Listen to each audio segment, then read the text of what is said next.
এ পর্যায়ে আপনাদের সম্মুখে কোরআন ও হাদিস থেকে মূল্যবান বক্তব্য রাখবেন হাফেজ মোহাম্মদ তাহমিদ ইসলাম। হাফেজ মোহাম্মদ তাহমিদ ইসলাম। ঠিক আছে।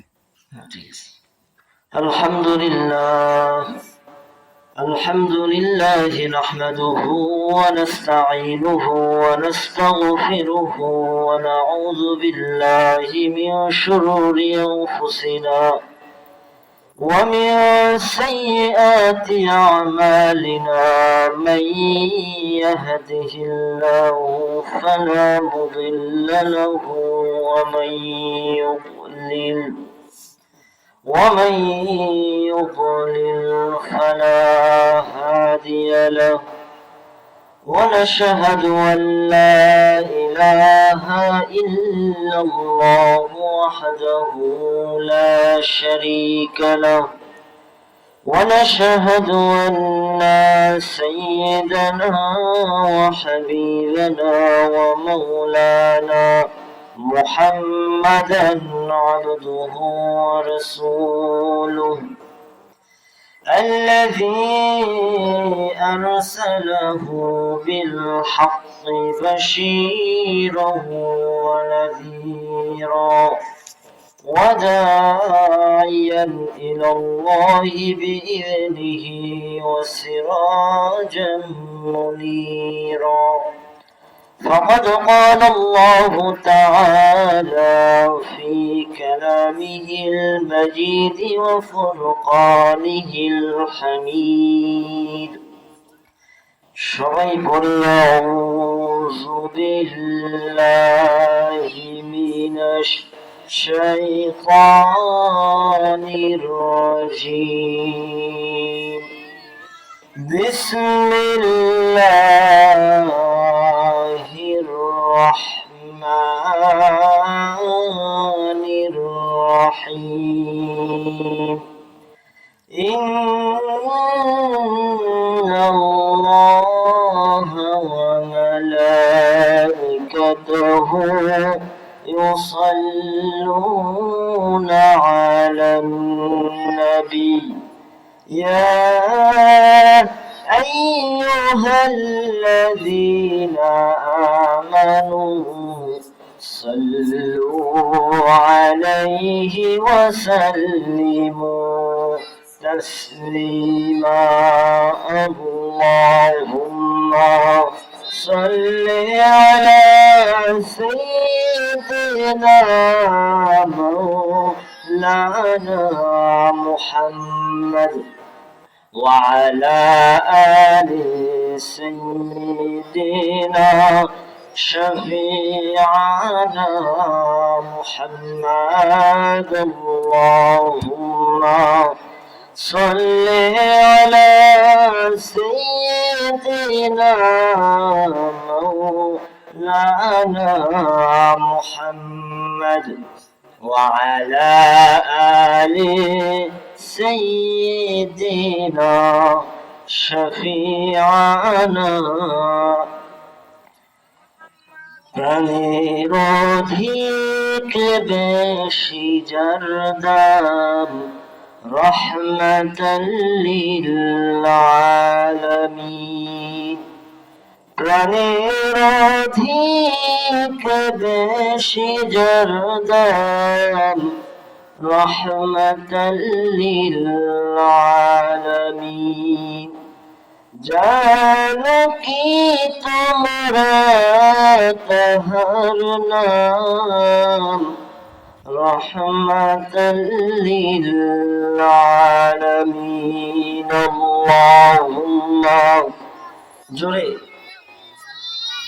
سيدنا مولانا محمد وعلى آل سيدنا شفيعنا محمد الحمد لله আমরা সর্বপ্রথম শুকরিয়া আদায় করছি সেই মহান আল্লাহ সুবহানাহু ওয়া তাআলার দরবারে, যেই মহান মনিব আল্লাহ সুবহানাহু ওয়া তাআলা স্থানীয় উত্তর ধুলিগাতি হাফেজিয়া মাদ্রাসা ময়দানের 5 দিন ব্যাপী ঐতিহাসিক তাফসীরুল কোরআন মাহফিলে আমাদেরকে আসার তৌফিক দান করলেন। এই মাহফিল পরিচালনা অনুষ্ঠান আয়োজন করার তৌফিক দান করলেন। আমরা মহান আল্লাহ রব্বুল আলামিনের দরবারে শুকরিয়া আদায় করি, সকলে মন থেকে শুকরিয়া আদায় করছি, বলি আলহামদুলিল্লাহ। আমাদের সকলের বড় একটি সৌভাগ্য এই তাফসীরুল কোরআন মাহফিল। এর কারণ হলো বেশিরভাগ মানুষ আমরা কোরআনুল কারীম বেশিরভাগ মানুষ ভালো করে দেখে দেখে শুদ্ধভাবে উচ্চারণ করে পড়তে পারি না। অর্থ বোঝা তো অনেক দূরের কথা। এই যে রমজানুল মুবারক বিদায় নিয়ে চলে গেল, আমরা কতটুকু করতে পেরেছি, কতটুকু আমল করতে পেরেছি, এটা আমরা মোটামুটি নিজেরা ধারণা রাখি। তো আমাদের যে এই বেজায় একটা হাল, হাকিকত তো খুব একটা ভালোই না। সেইখানে এই 5টা দিন এইখানে কোরআনের তাফসীর হয়। কোরআনের কথা হলো আল্লাহ তাআলার কথা।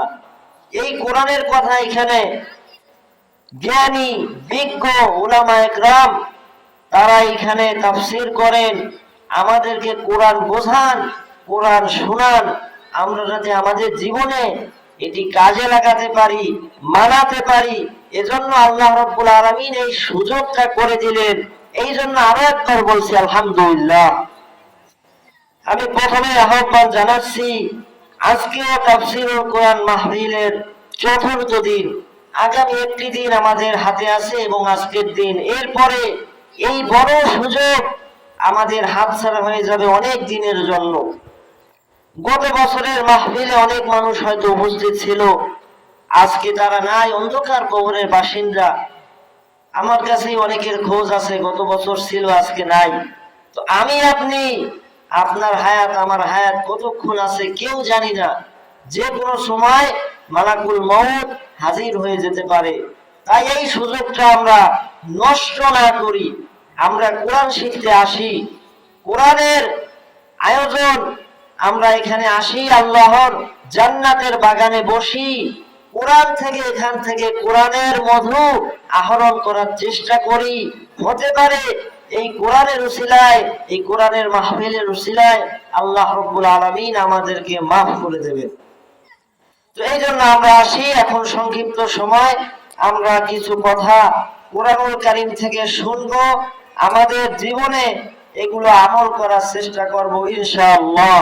এশার পরে মূল কার্যক্রম সুন্দর তাফসীর অনুষ্ঠিত হবে, আমরা শুনবো ইনশাআল্লাহ। আল্লাহ রাব্বুল আলামিন কোরআনুল কারীম নাজিল করেছেন আমাদের হেদায়েতের জন্য। এই কোরআনে এমন কিছু নাই যেটা আমাদের জন্য দরকার কিন্তু কোরআনে দেওয়া হয়নি। সমস্ত কিছু আল্লাহ রাব্বুল আলামিন এই কোরআনুল কারীমে দিয়ে দিয়েছেন, কিন্তু আমরা এটা নিয়ে গবেষণা করি না, এটা বোঝার চেষ্টা করি না। এই কারণে আমরা জানি না। জান্নাতে যাওয়ার জন্য, জাহান্নাম থেকে বাঁচার জন্য সমস্ত কিছু আল্লাহ রাব্বুল আলামিন এই কোরআনুল কারীমের মধ্যে দেখিয়ে দিয়েছেন। অসংখ্য মানুষ আফসোস করবে কিয়ামতের ময়দানে বিভিন্ন কৃতকর্মের পাপের কারণে। সেইগুলা হয়তোবা জানতো কিন্তু মানতো না, অথবা জানার পরেও মানতো না, অথবা না জেনে মানতো না। কিন্তু এই কোরআন থেকে যদি শিক্ষাগুলো নেই, কোরআন আমাদের কোন পথে যাইতে বলে, কোন মতে চলতে বলে, এটি যদি আমরা বুঝতাম তাহলে আমরা জাহান্নামে যাইতাম না। এইটা বলে আফসোস কিয়ামতের ময়দানে মানুষ করবে, কিন্তু সেই আফসোস করে কি লাভ হবে? আজকে সময় আছে, আজকে যদি আমল করি, নিজেকে পরিবর্তন করি, তাহলেই সম্ভব জীবনকে পরিবর্তন করার এবং জাহান্নামের রাস্তা থেকে বাঁচানো সম্ভব। একটি কথা আছে যে মানুষ মৃত্যু থেকে বাঁচতে চায়, কিন্তু মৃত্যু থেকে বাঁচা কি সম্ভব? না, মৃত্যু থেকে বাঁচা সম্ভব না। কিন্তু জাহান্নাম থেকে বাঁচা সম্ভব, জান্নাতের পথে হাঁটাও সম্ভব, কিন্তু মানুষ এই চেষ্টাটা করে না।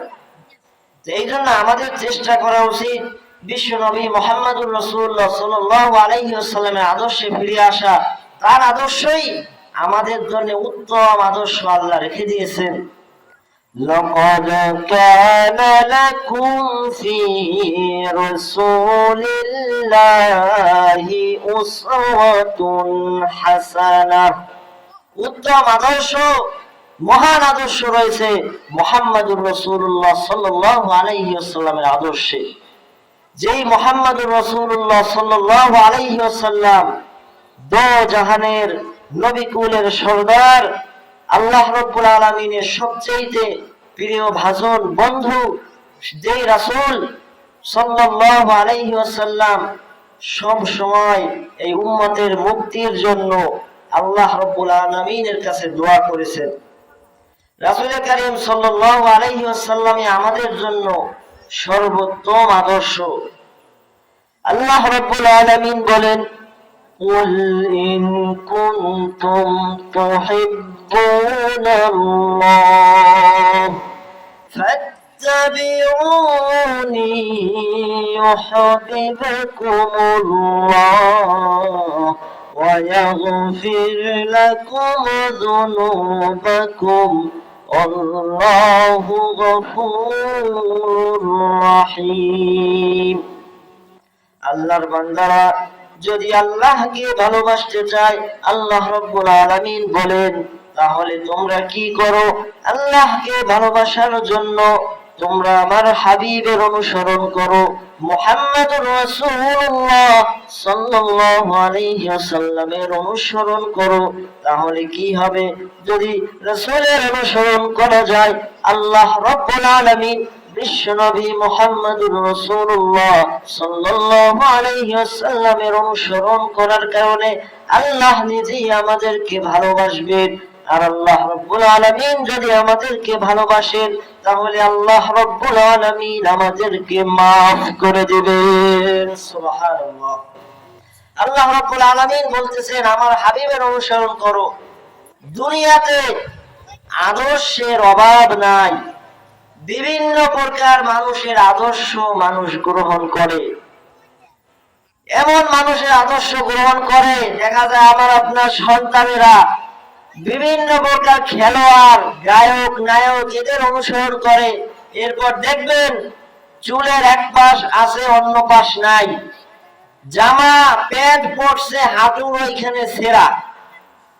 যেই পোশাক পরলে একজন ভালো মস্তিষ্কের মানুষ মনে করে এই লোকটা মনে হয় ভিক্ষা করে। আমি এমন একটি ঘটনা শুনছিলাম, একজন হুজুর বলছিলেন যে আমি একবার এক জায়গায় দাঁড়ালাম, তখন দেখলাম এরকম একটা ছেলে দাঁড়িয়ে আছে, তার দুই পায়ের ওইখানে পায়জামা, কয়েকবার পায়জামা তো না, প্যান্ট কয়েক জায়গায় ছেঁড়া। তখন আমি চিন্তা করলাম বেচারা মনে হয় খুবই অসহায়। তো পকেট থেকে 5 টাকা বা 10 টাকা বার করিয়া আমি ওই ছেলেটার হাতে দিলাম। তখন সে বেজায় গরম, যে হ্যাঁ আপনি আমাকে অপমান করেন। বলে, বাবা তুমি এখানে ভিক্ষা করো না? তখন বলে আরো মেজাজ খারাপ। তখন বলে, কেন আপনি কথা বলেন কেন? তখন বলে, তোমার পায়ে দেখতেছি একটা পায়জামা পরছো বা প্যান্ট, কয়েক জায়গা ছেঁড়া, তো এইটা দেখে মনে হইলো যে তুমি হয়তো ভিক্ষা টিক্ষা করো। তখন তো আরো মেজাজ খারাপ। তখন বলে, হ্যাঁ আপনি বোঝেন কি? আপনি আধুনিক হইতে জানেন না, আধুনিকতা জানেন না। এটা হলো একটা স্টাইল। ভালো প্যান্ট বাজারে রাইখা ওই হাঁটুর কাছে ছেঁড়া এই জাতীয় প্যান্ট তারা কিনা এটাকে স্টাইল বানাই নিয়েছে। নাউজুবিল্লাহ, সুবহানাল্লাহ বলে কিনা। এইরকম ভাবে বিভিন্ন প্রকার আদর্শ, অনেক নেতার আদর্শ বিভিন্ন প্রকার। আমি কাউকে আঘাত দেওয়ার জন্য বলি না, বেশিরভাগ মানুষ এই বিভিন্ন খেলোয়াড়, গায়িকা, নায়িকা এইসবের অনুসরণ যারা করি, এদের সম্পর্কে আমরা কি জানি? আল্লাহ রাব্বুল আলামিন যেই কথা আমাদেরকে বলেছেন যে আমরা যারা আদর্শ মানবো, আল্লাহ রাব্বুল আলামিন তার কাছেই আমাদেরকে রাখবেন। তো সেই আদর্শ যাকে বানাইতেছি, আপনি একটু চিন্তা করবেন যে আপনি যার আদর্শ অনুসরণ করেন, এই ব্যক্তি যদি কিয়ামতের দিন আপনার সামনে দাঁড়ায় নেতা হিসাবে, আদর্শবান নেতা হিসাবে, আপনার আমার পরিণতি কি হবে? এইটা যদি একটু চিন্তা করেন তাহলে আপনার বুঝে আসবে যে কিয়ামতে আপনার অবস্থাটা কি হবে। আমরা এমন একজন মানুষের অনুসরণ করি যিনি তো জাহানের সর্দার, বিশ্ব মানবতার মানুষের মুক্তির দিশারি, যেই মানুষের আদর্শে একটা কলমের কালি রাখার জায়গা নাই। সারা বিশ্ব, শুধু মুসলিম বিশ্ব নয়, সমস্ত বিশ্বের সমস্ত মানুষ তাকে আদর্শ সবচেয়ে পৃথিবীর ভালো মানুষ মনে করে। এটা যদি বিশ্বাস না হয়, আপনি মোবাইল এখন হাতে হাতে আছে, মোবাইলে গুগলে গিয়ে সার্চ দেন পৃথিবীর সবচেয়ে ভালো মানুষকে। এগুলা মুসলমানরা বানায় না, এইসব আধুনিক জিনিসপাতি এগুলো বেশিরভাগ ইহুদি খ্রিস্টান অন্য ধর্মাবলম্বীরা বানাইছে। সেখানেও দেখবেন নাম চলে আসবে, আপনি যদি সার্চ দেন সবচেয়ে ভালো মানুষের নাম কি, সেখানে চলে আসবে মুহাম্মাদুর রাসূলুল্লাহ সাল্লাল্লাহু আলাইহি ওয়াসাল্লাম। আল্লাহর হাবিব মুহাম্মাদুর রাসূলুল্লাহ সাল্লাল্লাহু আলাইহি ওয়াসাল্লাম বলেন, ও আমার সাহাবীরা, ও আমার স্ত্রীরা, তোমরা যারা আমার কাছে থাকো দিন রাত 24 ঘন্টা, তোমরা আমার মধ্যে যা দেখো সমস্ত কিছু মানুষের মধ্যে খুলে খুলে তোমরা জানিয়ে দাও। সুবহানাল্লাহ। আচ্ছা বলেন তো, পৃথিবীতে এমন একটা মানুষ আছে যে তার জীবনের 24 ঘন্টা আপনি জানেন অথবা আপনি সমস্ত কিছু জানেন, এরকম কেউ আছে? কেউ নাই। উল্টা যদি আমাদের জীবনের 24 ঘন্টা যদি কাউকে দেখানো হয়, তাহলে যেখানে দেখানো হবে সেইখানে সে উপস্থিত থাকার সাহস পাবে না। আমাদের জীবন গুনাহ দিয়ে ভরপুর, কত গুনাহ আমাদের জীবনে, কিন্তু রাসূল করিম সাল্লাল্লাহু আলাইহি ওয়াসাল্লামের জীবনী, তার হাঁটা চলা কাজকর্ম সমস্ত কিছু যারা সংগ্রহ করেছেন তার সংখ্যা 1 লক্ষের উপরে। সুবহানাল্লাহ। শামাইলে তিরমিজি নামের একটা গ্রন্থ আছে, গ্রন্থটা আমি সম্পূর্ণ পড়েছি। রাসূল সাল্লাল্লাহু আলাইহি সাল্লামের যেই কাজগুলো খুব গুরুত্বপূর্ণ না, যে কিভাবে চুল আঁচড়াইতেন, কিভাবে দাঁত খেলাল করতেন, কিভাবে হাঁটতেন, মানে এমন এমন জিনিস আছে যেগুলো আসলে মানুষের বলা লাগে না। সমস্ত কিছু রাসূল করিম সাল্লাল্লাহু আলাইহি ওয়াসাল্লামের মানুষের সামনে খোলা খোলা বর্ণিত।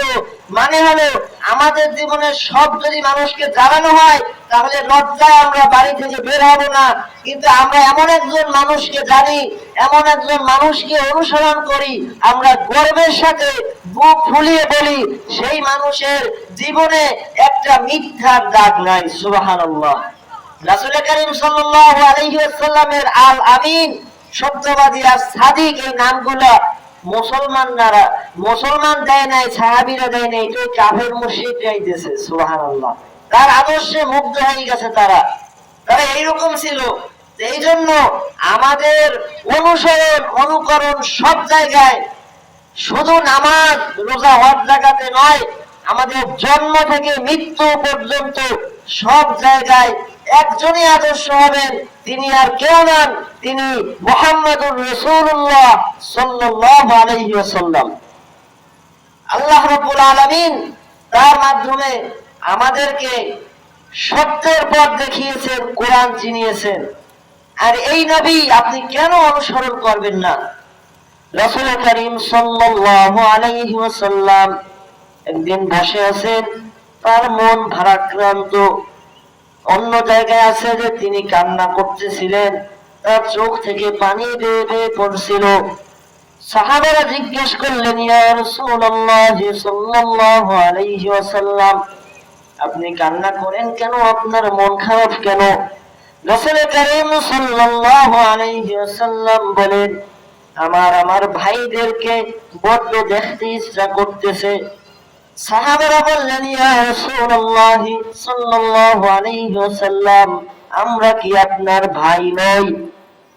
তখন রাসূল সাল্লাল্লাহু আলাইহি ওয়াসাল্লাম বললেন, না, তোমরা আমাকে দেখেছো, তোমরা আমার সাহাবী, কিন্তু আমার ভাই হলো ওই সকল লোক, ওই সকল উম্মত যারা আমাকে দেখে নাই কিন্তু আমার অনুসরণ করবে। আমাকে না দেখে তার জীবনের জন্ম থেকে মৃত্যু পর্যন্ত ওই ব্যক্তি আমাকে মানবে, ওই বান্দা বান্দি আল্লাহর আমাকে মুহাম্মাদুর রাসূলুল্লাহ বলে ঘোষণা দিবে।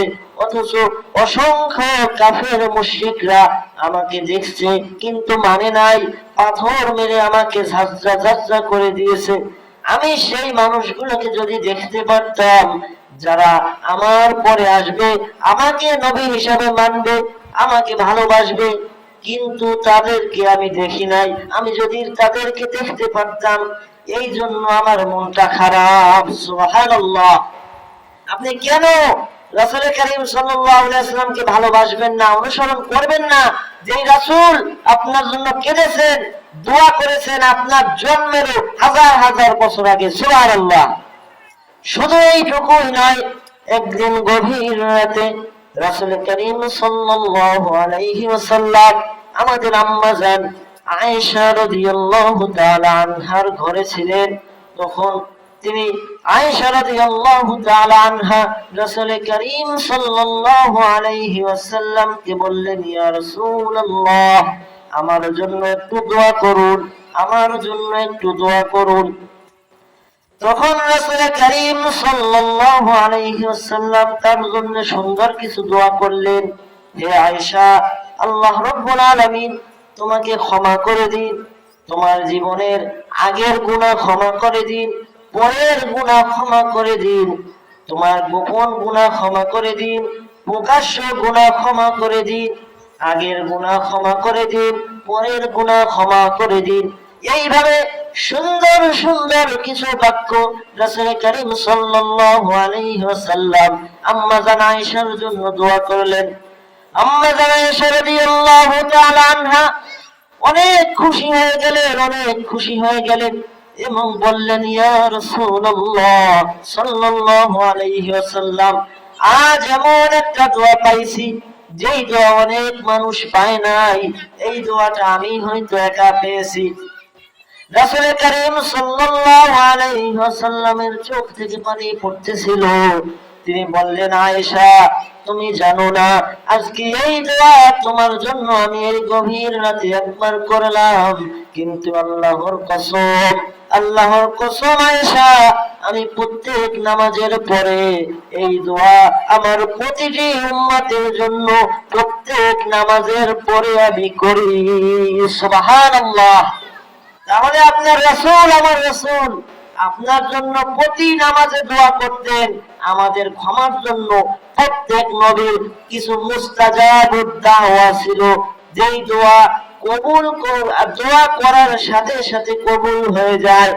বিভিন্ন বিপদে মুসিবতে সমস্ত নবীগণ এই দোয়াগুলো করে ফেলেছিলেন, কিন্তু আপনার আমার হাবিব মুহাম্মদুর রাসূলুল্লাহ সাল্লাল্লাহু আলাইহি ওয়াসাল্লাম তার জীবনে কত কষ্ট গিয়েছে আপনাদেরও জানা নাই। উহুদের ময়দানে দান মোবারক শহীদ হয়েছে, মাথার মধ্যে লোহার কড়া ঢুকে গিয়েছে। তায়েফের ময়দানে তাকে পাথর মারতে মারতে তিন জায়গায় বেহুশ করে ফেলেছে, গায়ের রক্তে জুতা মোবারক আটকে গেছে। এই রকম কষ্টের মধ্যে রাসূল করিম সাল্লাল্লাহু আলাইহি ওয়াসাল্লাম তার জীবনে কখনো এইরকম এই মুস্তাজাবুদ দাওয়া এই দোয়াটা করেন নাই, তিনি রেখে দিয়েছেন। এত কষ্টের পরে তার প্রিয় উম্মতের জন্য কিয়ামতের ময়দানে মুহাম্মদুর রাসূলুল্লাহ সাল্লাল্লাহু আলাইহি ওয়াসাল্লাম এই দোয়ার মাধ্যমে অসংখ্য অগণিত উম্মতকে জাহান্নাম থেকে বাঁচাইয়া জান্নাতে নিয়ে যাবে। সুবহানাল্লাহ। এই হলো আপনার আমার রাসূল, এই হলো আপনার আমার ভালোবাসার নবী, ভালোবাসার হাবিব। কোন দিকে দৌড়ান, কোন পথে যান, কার আদর্শ আপনি অনুসরণ করেন? দুনিয়ায় বেঁচে থাকতে অনেক নামের ঘোষণা আমরা দিতে পারি, আমার নেতা, তোমার নেতা, ছাতা মাতা, কত মানুষের পিছনে দৌড়ান, বলেন আমার নেতার চরিত্র ফুলের মতো পবিত্র, নামাজ তো পড়ে না এক ওয়াক্ত, গাঞ্জা খায় 5 ওয়াক্ত, ঠিক কিনা? এই হলো নেতা। আর আপনি রাসূল করিম সাল্লাল্লাহু আলাইহি ওয়াসাল্লামকে নেতা হিসেবে জীবনে গ্রহণ করতে পারলেন না। এই নেতা, যেই নেতা আপনার মুক্তির জন্য কেঁদেছেন, কান্নের কিয়ামতের ময়দানে কোন মানুষ সেই কিয়ামতের ময়দানে কথা বলার সাহস করবে না, সবাই বলবে নাফসি নাফসি। কিয়ামতের ময়দান কত ভয়ঙ্কর হবে।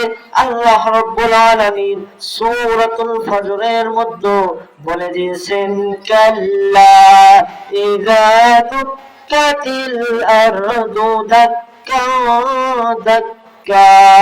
পৃথিবীতে যখন চূর্ণ বিচূর্ণ বালুকাময় করে দেওয়া হবে, ওয়াজা রাব্বুকা ওয়াল মালাকু সাফফা সাফফা, এবং তোমার রব এমন অবস্থায় দেখা দিবেন যখন ফেরেশতা মণ্ডলী সারিবদ্ধ হয়ে কাতার হয়ে দাঁড়িয়ে থাকবে।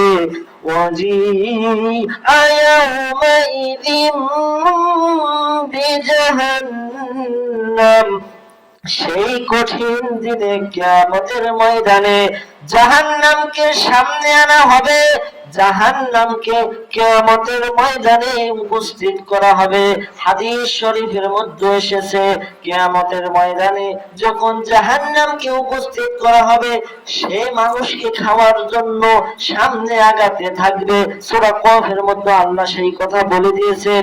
তখন এই জাহান্নামকে 70,000 শিকল পেঁচিয়ে জাহান্নামকে 70,000 ফেরেশতা এক এক, এই যে আপনারা শিকল চেন, এক এক শিকলে 70,000 শিকল থাকবে, এক এক শিকলে 70,000 ফেরেশতা এই জাহান্নামকে ধরে রাখবে।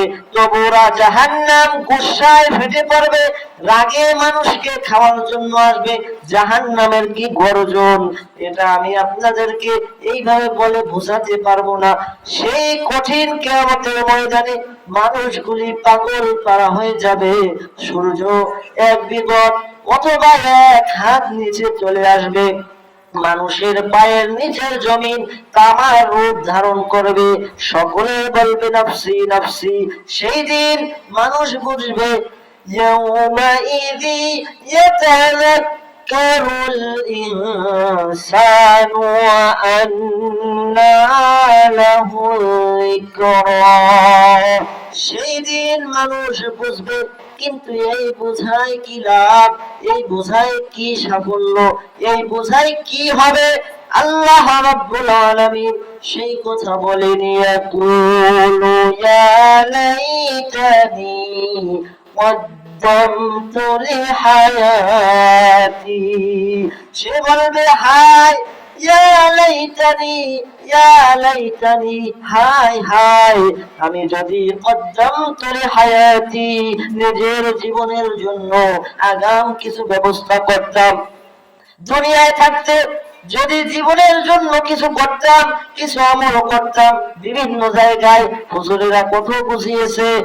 উত্তর ঢুলিগাতি মাদ্রাসায় প্রতি বছর এতদিনকে দিন মাহফিলের আয়োজন করে কোরআন বুঝিয়েছে। বিভিন্ন মুফাসসির এসে সুন্দরভাবে কোরআন গুলো বোঝানোর চেষ্টা করছে, কিন্তু আমি পাত্তা দেই নাই। আমি এখানে সেখানে ঘুরে বেরিয়েছি, আমি কোরআনের কথা গায়ে লাগাই নাই। চিন্তা করছি তারা না কি আর হবে, এইরকম চিন্তা করতে করতে জীবনটাকে খুইয়ে দিয়েছি। কখনো নিজে কোরআন বোঝার চেষ্টা করি নাই, মাদ্রাসায় যাই নাই, হুজুরের কাছে যাই নাই। যারা কষ্ট করে এইরকম সুন্দর আয়োজন করলো, সেই মাহফিলটাতে কমপক্ষে শোনার জন্য যাই নাই, আল্লাহকে সিজদা দেই নাই, আল্লাহর রাসূলকে আদর্শ মানি নাই। হায় হায় হায়, ইয়া লাইতানি, এই কান্নায় কোনো লাভ হবে না। আল্লাহ রাব্বুল আলামিন বলেন, ফায়াউমাইযিল লা ইউআযিবু আযাবাহু আহাদ। আল্লাহ রাব্বুল আলামিন বলেন, সেই দিন আল্লাহ রাব্বুল আলামিন যেই কঠিন শাস্তি দিবেন, তেমন শাস্তি কেউ দিতে পারবে না। আল্লাহর চাইতে ভয়ানক শাস্তি কেউ যেতে পারবে না সেই কঠিন শাস্তি। আরো আল্লাহ বলেন ওয়ালা ইউসিকু ওয়াসাকাহু আহাদ, আল্লাহ যে বাঁধন বাঁধবেন তার কেউ বাঁধতে পারবে না। এই কঠিন দিনে কিয়ামতের ময়দানে মানুষগুলো নাফসি নাফসি করবে, নবীরাও বলবে নাফসি নাফসি আমাকে বাঁচাও। কিয়ামতের ময়দানে একজন মানুষ দুজাহানের সুলতান মুহাম্মদুর রাসূলুল্লাহ সাল্লাল্লাহু আলাইহি ওয়াসাল্লাম মাকামে মাহমুদে সিজদায় পড়ে যাবেন আর বলবেন উম্মতি উম্মতি উম্মতি উম্মতি, আমার উম্মত আমার উম্মত আমার উম্মত আমার উম্মত। সেই মানুষ যে মানুষকে আল্লাহ রাব্বুল আলামিন কিয়ামতের ময়দানে প্রথম সুপারিশের অনুমতি দিবেন। আল্লাহ বলবেন হাবিব আপনি মাথা উঠান, আপনি বলেন আপনার কথা, আপনি যা চান তাই দেব, যা বলবেন তাই শুনবো।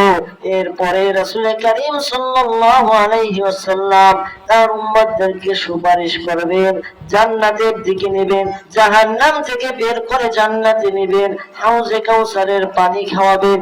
সেই রাসূল, যে রাসূলের সুপারিশ ছাড়া কিয়ামতের ময়দানে কোনো লাভ হবে না, তার সুপারিশ ছাড়া জান্নাতে যাওয়া যাবে না, সেই রাসূলকে আমরা অনুসরণ অনুকরণ করতেছি না, কিছুই করতে পারতেছি না, আমরা চেষ্টাটাও পর্যন্ত করি না।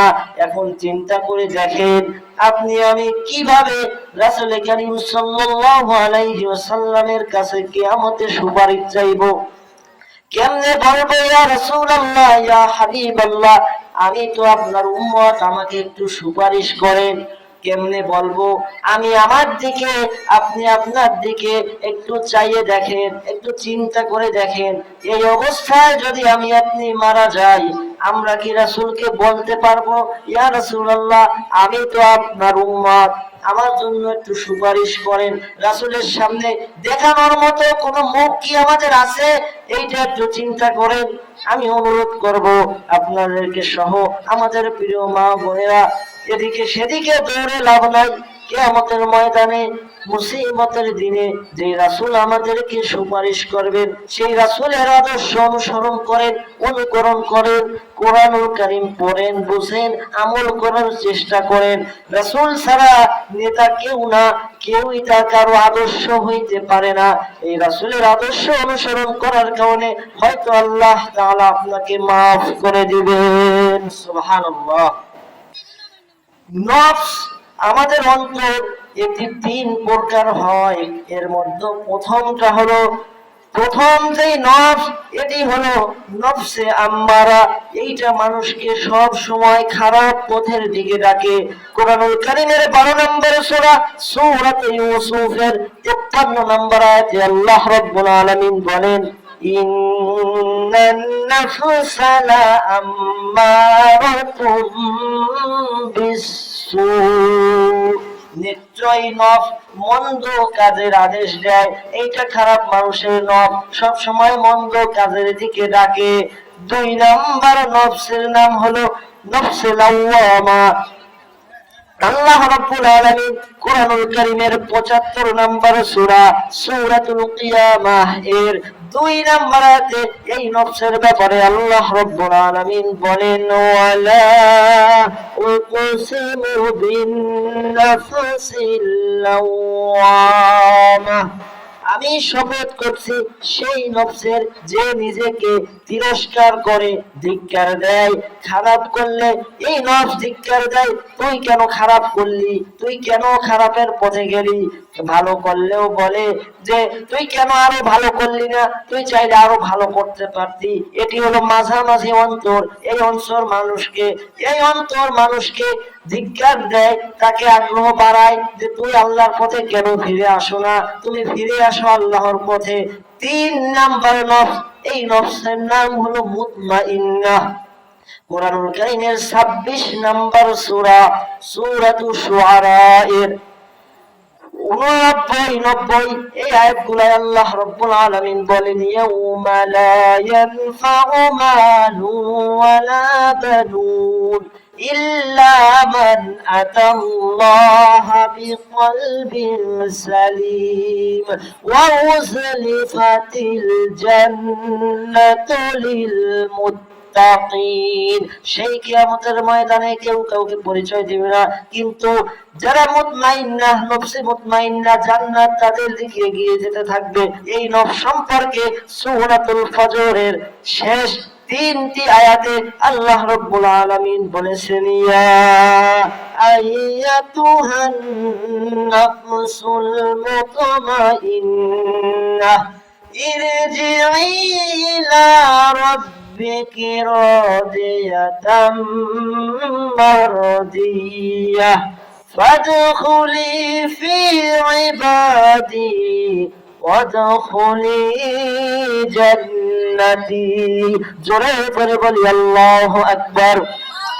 আল্লাহ রাব্বুল আলামিন এই নফসের সম্পর্কে বলেন, যেই ব্যক্তির নফস মুতমাইন্নাহ পরিশুদ্ধ অন্তর, এই ব্যক্তির কাছে যখন মালাকুল মউত মৃত্যুর ফেরেশতা চলে আসবে, সেই সময় এই ঘোষণাটা করা হবে, ইয়া আইয়াতুহান নাফসুল মুতমাইন্নাহ, হে প্রশান্ত আত্মা, হে প্রশান্ত আত্মা।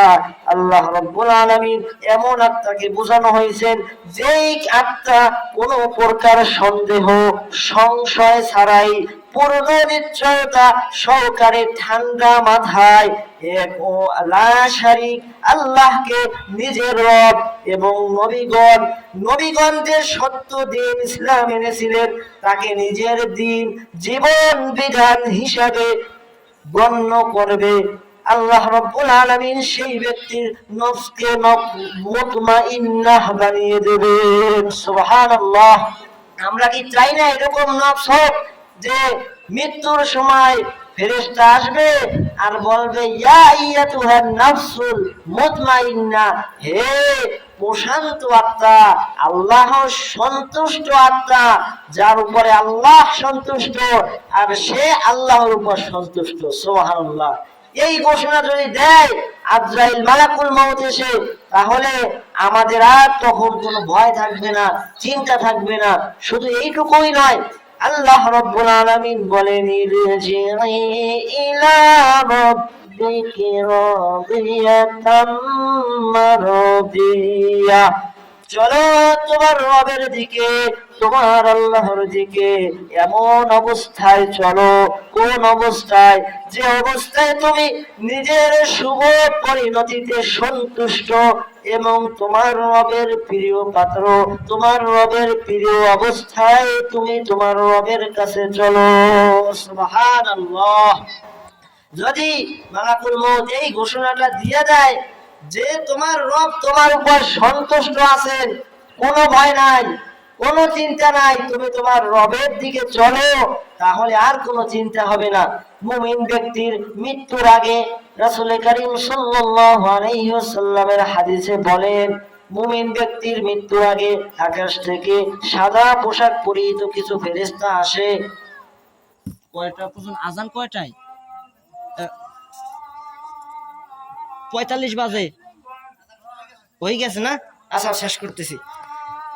মৃত্যুর সময় মুমিন ব্যক্তির এইরকম সুন্দর ফেরেশতা এসে আল্লাহ রাব্বুল আলামিনের এই সালাম জানায় এবং বলে যে, হে প্রশান্ত আত্মা, বেরিয়ে এসো তোমার রবের সন্তুষ্টির উদ্দেশ্যে এমন অবস্থায়, এবং তোমরা প্রবেশ করো, ফাদখুলি ফি ইবাদি, শামিল হও আমার নেককার বান্দাদের কাতারে এবং প্রবেশ করো, ওয়াদখুলি জান্নাতি, জান্নাতে প্রবেশ করো। সুবহানাল্লাহ। এই হলো মুমিন ব্যক্তির মৃত্যুর সময় ফেরেশতা এইভাবে আসবে এবং এই ঘোষণাটা দিবে। আমি কোরআনুল কারীম থেকে আপনাদেরকে শোনালাম। আমি ক্ষুদ্র মানুষ, আমার কথায় ভুল হতে পারে, আপনারা ভুল করে ক্ষমা সুন্দর দৃষ্টিতে দেখবেন। যেই কথাগুলো বললাম, বিশেষ করে হাইলাইটে এই একটা কথা যে আপনারা রাসূলের অনুসরণ করবেন। আল্লাহ রাব্বুল আলামিন তৌফিক দান করুন। আল্লাহ রাব্বুল আলামিন আমাদের তৌফিক দান করুন। আমিন। শুনি নাই তো, আপনি বললেন না 5 মিনিট, আমি তো এগুলো শেষ করে দিচ্ছি। শুনি নাই, দেখো কাণ্ড, আমি আরো তাড়াতাড়ি শেষ করতেছি, মানে শোনা যায় নাই। আচ্ছা মামারা 5 মিনিট 10 মিনিট বেশি বলতে বলছে। যে বিষয়টি আমরা শুনতেছিলাম, আমরা 8টায় আজান দেব ইনশাআল্লাহ, যে আল্লাহ রাব্বুল আলামিন আমাদেরকে পরিশুদ্ধ অন্তর বানাতে বললেন। এর মানে আমরা যদি নফসে মুতমাইন্নার কাতারে দাঁড়াতে পারি, নফসকে এরকম বানাতে পারি যে আল্লাহর হুকুম মানবো, আল্লাহর রাসূলের হুকুম মানবো। আল্লাহর হুকুম মানে আল্লাহ, রাসূলের হুকুম মানে আল্লাহর হুকুম। আল্লাহ রাব্বুল আলামিনের হাবিব মুহাম্মদুর রাসূলুল্লাহ সাল্লাল্লাহু আলাইহি ওয়াসাল্লাম নিজ থেকে কোনো কথা বলতেন না, তিনি যা বলতেন সব হলো ওহী। মা ইয়ানতিকু আনিল হাওয়া ইন হুয়া ইল্লা ওয়াহায়ুন ইউহা। আমার হাবিব নিজ থেকে বানিয়ে কিছুই বলেন না, যা বলেন সব হলো আল্লাহ রাব্বুল আলামিনের পক্ষ থেকে। সুবহানাল্লাহ। আল্লাহ রাসূল সাল্লাল্লাহু আলাইহি ওয়াসাল্লাম আমাদেরকে যা বলছেন এটা রাসূলের আদর্শ। যেটা বলতেছিলাম ওই পয়েন্টটাই বলে শেষ করে দিই, যেহেতু সময় একটু আছে এখনো। যখন মুমিন ব্যক্তির মৃত্যু কাছাকাছি চলে আসবে, মৃত্যুর এক মুহূর্তে সাদা পোশাক পরিহিত জান্নাতের ফেরেশতারা জান্নাতের খুশবু, জান্নাতের মেশ এবং জান্নাতের কাফন নিয়ে আসতে থাকবে পৃথিবীর বুকে, এবং এসে মুমূর্ষ ব্যক্তি, দুনিয়া থেকে বিদায় নেওয়া ব্যক্তির চোখের দৃষ্টি যত দূর যায় ওইখানে এসে বসে পড়বে। এর পরের কথা, আজরাইল আলাইহিস সালাম, মালাকুল মাউত, তিনি কি বলবেন এটা আমি এতক্ষণ শুনিয়েছিলাম। এই মুতমাইন্না জান্নাতের দিকে ডাকবে। এরপরে ওই মুমিন ব্যক্তির জান কবজ করা হবে এত আসানের সাথে যে একটা পাত্র থেকে গ্লাসে পানি ঢালতে যেই রকম কোনো অসুবিধা হয় না, অথবা মায়ের কোলে শিশু দুগ্ধ পান করতে করতে যেইভাবে আরামের মধ্যে ঘুমিয়ে যায়, ওইভাবে মুমিন ব্যক্তির জানটা কবজ হয়ে যাবে। সুবহানাল্লাহ। এরপরে ফেরেশতা মণ্ডলী তাকে নেওয়ার জন্য কারাকারি শুরু করবে। এইভাবে যেতে যেতে প্রথম আসমান, সেখান থেকে অনুমতি নেওয়া হবে, বলা হবে এত সুন্দর একটা খোশ আমদেদ, খোশ আমদেদ। ওই যে জান্নাতের মিশকের কথা বলেছিলাম, ঘেরান বের হতে থাকবে, এমন ঘেরান যা মার ফেরেশতারা পাগল করা হয়ে যাবে এবং বলবে এখানে কে? তখন বলা হবে ফুলান ইবনে ফুলান, অমুকের পুত্র অমুক। এইভাবে বলতে বলতে আল্লাহ রাব্বুল আলামিনের সপ্তম আসমান পর্যন্ত পৌঁছে যাবে। এরপরে আল্লাহ রাব্বুল আলামিন আদেশ করবেন যে আমার এই বান্দার আত্মাটাকে ইল্লিয়ুন নামক জায়গায় রাখা হোক। সূরাতুল মুতাফফিফিনের মধ্যে আল্লাহ রাব্বুল আলামিন বলেছেন এই ইল্লিয়ুন নামক জায়গায় রাখা হবে। আল্লাহ রাব্বুল আলামিন সেইখানে রাখা হবে। এরপরে লম্বা হাদিস আছে যে তার রূহটাকে কবরে পাঠানো হবে, মুনকার নাকির আসবে, সওয়াল জবাব করবে, প্রশ্নগুলো পারলে জান্নাতের দরজাগুলি খুলে দেওয়া হবে। অনেক লম্বা আলোচনা, সময় সংক্ষিপ্ত। এরপরে আল্লাহ রাব্বুল আলামিন সেই ব্যক্তির জন্য প্রশান্তি রেখে দেবেন, কিয়ামত পর্যন্ত সে কবরে থাকবে। এবং যেই ব্যক্তি শহীদ মৃত্যু পাবে, শহীদ মৃত্যু কামনা করবে। গত দিন আমরা শহীদ মৃত্যু সম্পর্কে যে ফজিলত এবং এটা পাওয়ার যে আমাদের তাগিদ থাকা উচিত, আমার প্রিয় ভাই, বড় ভাই হাফেজ মোহাম্মদ হাফিজুর রহমান ভাই খুব সুন্দরভাবে অনেক সময় নিয়ে আমাদেরকে বুঝিয়েছেন। তিনি কথাও বলেছেন যে শহীদরা মারা যায় না, তাদেরকে মৃত্যুবরণ করেছে, এই কথাও বলা যাবে না। ولا تقولوا لمن يقتل في سبيل الله أموات بل أحياء ولكن لا تشعرون। অন্য জায়গায় আছে বাল আহয়াউন ইনদা রাব্বিহিম ইউরযাকুন, যে তারা আল্লাহর পক্ষ থেকে রিজিক পায়, আল্লাহ রাব্বুল আলামিন তাদেরকে খাওয়ায়, জান্নাতের পাখি হয়ে উড়ে বেড়ায়। এই সম্পর্কে অবশ্যই আপনাদের মনে আছে, যেহেতু গতকালকে অসাধারণ তাফসীর আমরা এই আয়াতগুলো থেকে শুনছিলাম, তাই আল্লাহ রাব্বুল আলামিন এই পবিত্র আত্মা সম্পর্কে এত সুন্দর কথা বললেন। এবং জাহান্নামী, যেই ব্যক্তি জাহান্নামী হবে এই ব্যক্তির ব্যাপারে ভয়ানক কথা বলা হয়েছে যে সেই আকাশ থেকে কালো পোশাকধারী জাহান্নামের ফেরেশতারা জাহান্নামের মধ্যে একটা চট, খুবই দুর্গন্ধযুক্ত এই চট নিয়ে জাহান্নামের কিছু ভয়ানক চেহারার ফেরেশতারা নেমে আসবে। নেমে আসার পরে ওই ব্যক্তিকে বলা হবে, ইয়া আইয়াতুহান নাফসুল খাবাইস, হে খবিস আত্মা, আল্লাহর প্রসন্ন বান্দা না, আল্লাহর সন্তুষ্ট বান্দা না, তুই আল্লাহর অবাধ্য বান্দা, তুই বেরিয়ে আয়, তোর রবের গজবের দিকে তুই বেরিয়ে আয়। এইভাবে ভয়ানক ভাবে মালাকুল মউত তাকে বলতে থাকবে। এই অবস্থা দেখে হাদিস শরীফে আসছে, ওই অবস্থা যদি তাকে দেখানো হয় তাকে জাহান্নামে দেওয়া লাগবে না।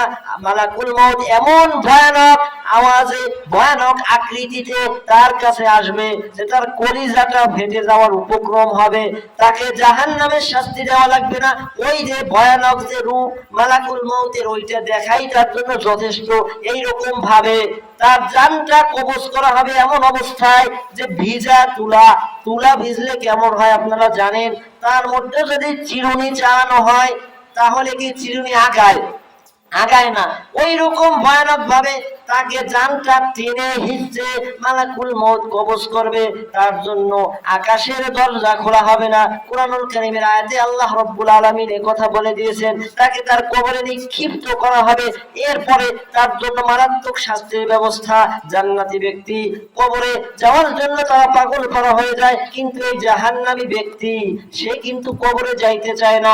তার লাশ নিয়ে মানুষ যখন কবর পানে রওনা হয় তখন সে বলে, হায় হায় আমার জন্য দুর্ভোগ, তোমরা আমাকে কোথায় নিয়ে যাইতেছো, আমাকে তোমরা একা ছেড়ে দিও না। কবরের মধ্যে রাখা হয়, এমন বিকট ভয়ঙ্কর আওয়াজে তার কাছে মালাকুল মউত তো গেছে, এবার আসবে কিরামান কাতিবিন, যারা কি করবে ওইখান থেকে ভুল হয়েছে আমার মুনকার নাকির নামক দুইজন ভয়ানক ফেরেশতা আসবে।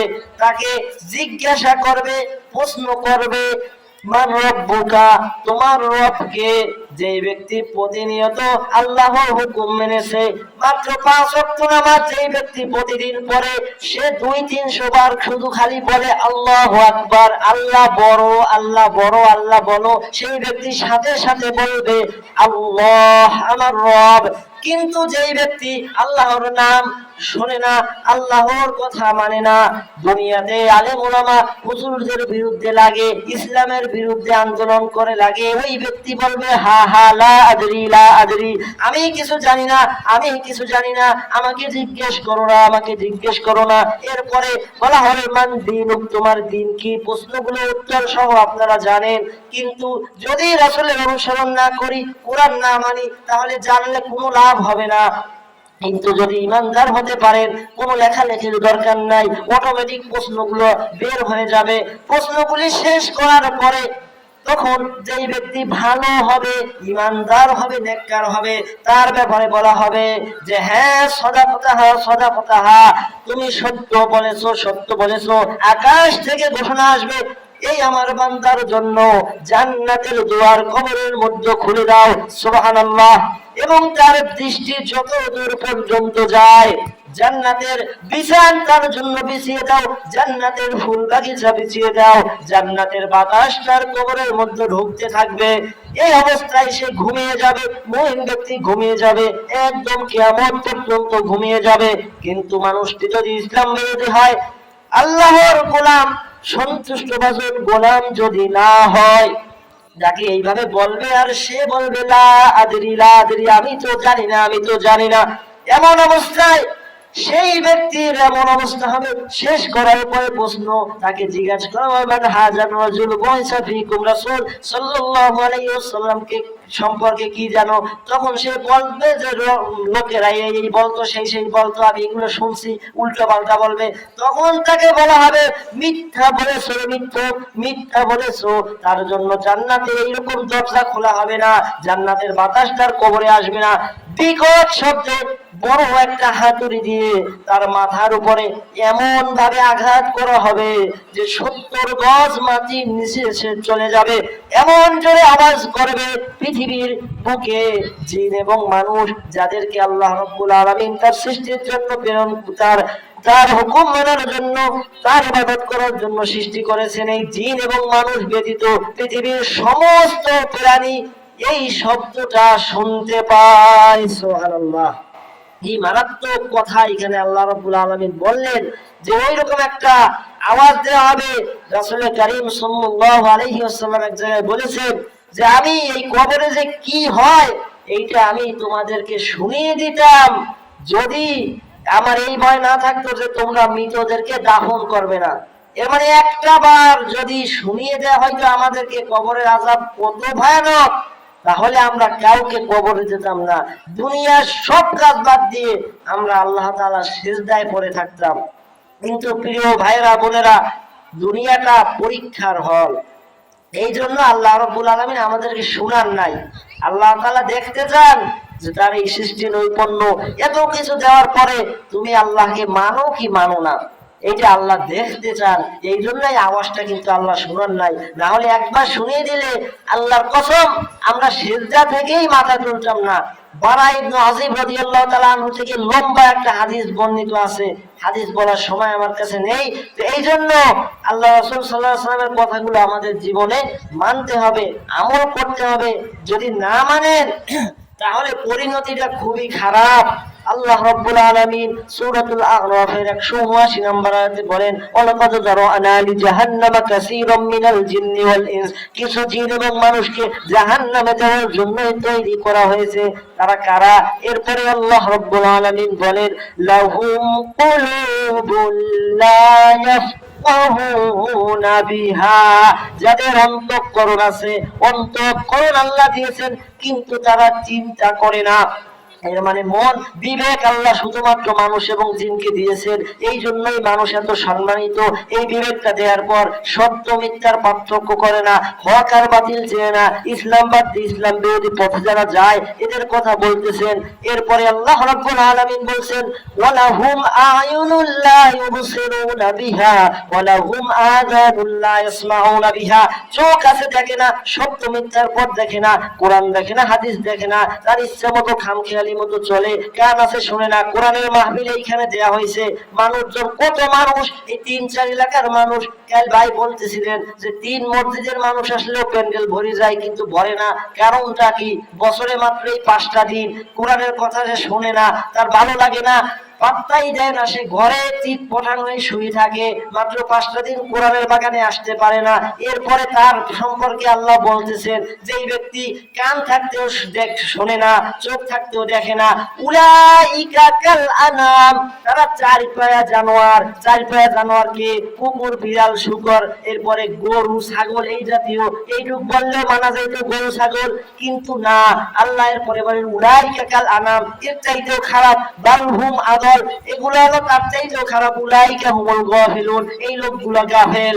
আল্লাহ রাব্বুল আলামিন আমরা যা কিছু শুনলাম আমাকে সর্বপ্রথম আমাদের সকলকে বোঝা, মানা এবং আমাদের বাস্তব জীবনে আমল করার তৌফিক দান করুন।